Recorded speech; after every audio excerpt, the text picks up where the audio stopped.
کے خون کے صدقے سے اور تمام شہدائے اسلام کے تصدق سے ہمیں اسلام کا صحیح ترجمان، ریپرزنٹیٹر اور ہر ایک عمل پر رب ذوالجلال ہمیں رشک کرنے اور ہر ایک عمل کو اپنی بارگاہ میں قبولیت کا نور نصیب فرمائے۔ میرا شریف سے صاحبزادہ صاحب کی تشریف آوری اور مہمانان گرامی کی جلوہ گری۔ برادران اسلام، دنیا کے تمام مذاہب و ادیان میں سب سے حسین، عظیم، مقدس، عالمگیر دین کا نام ہے دین اسلام۔ دین اسلام کا ہر پہلو قابل عمل ہونے کے ساتھ ساتھ قابل رشک بھی ہے، اور ہم سب تمام دنیا کے مسلمانوں کی یہ ہر لمحہ ذمہ داری ہے کہ ہمارے کسی کمزوری، سستی، نااہلی کی وجہ سے کہیں اسلام کا مقدمہ کمزور نہ ہونے پائے۔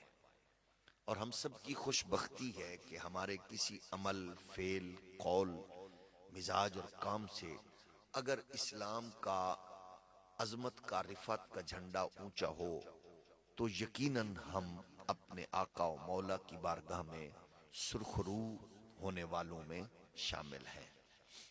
اسلام کا بنیادی نقطہ نظر یہ ہے کہ اگرچہ وجود کے اعتبار سے، قد و قامت کے اعتبار سے کافر مسلم میں کوئی فرق نہیں ہے، لیکن زمین آسمان کا فرق ہے۔ وہ کون سی چیز ہے جو کافر کو مسلم سے دور اور مسلم کو کافر سے منفرد کرتی ہے؟ اس کا احساس ہمیں ہونا ہے۔ کفر کی یہ خواہش ہے، جیسے ہر غلیظ بندے کی، ہر بدنام بندے کی، گندے بندے کی کوشش ہوتی ہے کہ سارا ماحول ہی میری طرح ہو۔ اب اسی طرح معاشرہ جس طرف جا رہا ہے، یہ سارا کا سارا کفر کی سوسائٹی کا لگایا ہوا وہ زور ہے کہ ہر ایک بندے کو اس طرف لگاؤ کہ وہ اچھائی اور خیر کا پہلو شرمندہ نظر آئے۔ تو ہم شاید اللہ نہ کرے ان بدنصیب لوگوں میں شامل ہوں کہ جہاں نیکی شرمندہ ہو اور برائی جہاں منفرد طور پر خوش و خرم یا قابل فخر دکھائی دینا شروع ہو جائے۔ اگر ہمارے دور میں ایسا ہوا تو یقیناً ہم سے بڑا کوئی بدنصیب نہیں ہے۔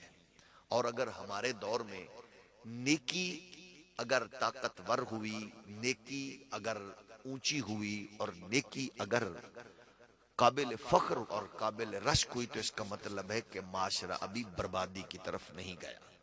دونوں چیزوں میں جو فرق سمجھنے والا ہے وہ یہ ہے کہ کافر مسلم میں ڈھیر سارے فرق میں ایک فرق یہ بھی ہے کہ کافر کا کوئی بھی اجتماع کفر کا، کوئی بھی نشست کفر کی، وہ کسی بھی حوالے سے غور و خوض سے خالی ہوتی ہے، اور مومن کی کوئی نشست بھی غور و خوض سے، توجہ سے خالی نہیں ہوتی۔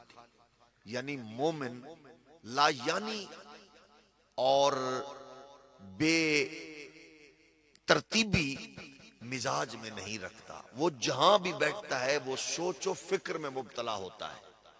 وہ سوچتا ہے کہ میری کامیابی کس میں ہے، عزت کس میں ہے، بقا کس میں ہے۔ اسی لیے وہ پھر ہر پہلو ڈھونڈتا ہے۔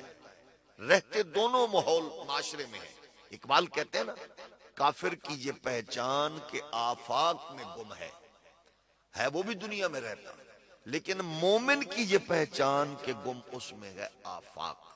مومن کو اس بات کا احساس ہوتا ہے دونوں دنیا میں ہیں، دونوں دنیا کا کام کر رہے ہیں، لیکن دونوں میں خواہش کیا ہے کہ وہ یہ کہتا ہے کہ یہ دنیا میں میرا نام ہو، کنٹرول ہو، سسٹم ہو، شہرت ہو، اور میرے کام دنیا دیکھنے والی ہو۔ اور مومن یہ کہتا ہے کہ نہیں، میرے ہر عمل پہ اللہ خوش ہو، نبی خوش ہو، انسان کو فائدہ ہو، مخلوق کو فائدہ ہو۔ یہ ہے مومن کافر کا فرق۔ اب ظاہر ہے جب مومن ہم ہیں، ہمارا دعویٰ ہے، تو اب یہ چیزیں ہمیں سکھوں نے تو نہیں بتانی، ہندوؤں نے تو نہیں بتانی، عیسائیوں